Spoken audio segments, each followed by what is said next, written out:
நமது அடைக்கலமும் அனுகூலமான துணையுமாய் இருக்கிற ஆண்டவராகிய கிறிஸ்துவுக்கு துதியும் கனமும் உண்டாகட்டும்.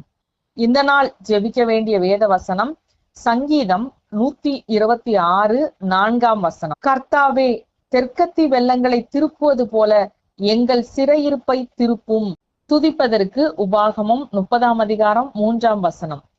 உன் தேவனாகிய கர்த்தர் உன் சிறையிருப்பை திருப்பி உனக்கு இறங்கி, உன் தேவனாகிய கர்த்தர் உன்னை சிதறடித்த எல்லா ஜனங்களிடத்திலும் இருக்கிற உன்னை திரும்ப சேர்த்து கொள்வார். சிறைக்கு போகாமலேயே இருக்கிற இடத்திலேயே சிறையிருப்பின் வாழ்க்கைய சிலர் வாழ்ந்து கொண்டிருப்பாங்க.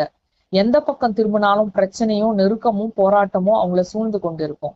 அப்படிப்பட்ட நபர்களா நீங்க இருந்தீங்கன்னா கர்த்தரை நோக்கி நம்முடைய சிறையிருப்பை மாற்றணும்னு மன்றாடி கேட்கும் பொழுது நிச்சயமாகவே மனதுருக்கத்தின் தேவன் நம்முடைய சிறையிருப்ப திருப்ப வல்லமை உள்ளவராய் இருக்கிறார். அது எப்படிப்பட்ட சிறையா இருந்தாலும் கர்த்தர்னால விடுவிக்க முடியும். இந்த விசுவாசத்தோடு நாம் ஊக்கமாய் கர்த்தரை நோக்கி ஜெபிக்கலாமா?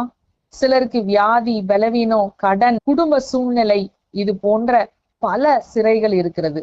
அப்படிப்பட்ட எந்த சிறையில நீங்க இருந்தாலும் இந்த நாள்ல நம்மை விடுவிக்க வல்ல கர்த்தரை நோக்கி ஊக்கமாய் கூப்பிடுங்கள். நாம் சிறைப்பட்டு வாழ்றத கர்த்தர் விரும்புகிற தேவன் அல்ல. நாம் விடுதலையோடு வாழ வேண்டும், சமாதானத்தோடு வாழ வேண்டும் என்பதற்காகவே அவர் நமக்காக பாடுகளை சகித்து சிலுவையை சுமந்தார்.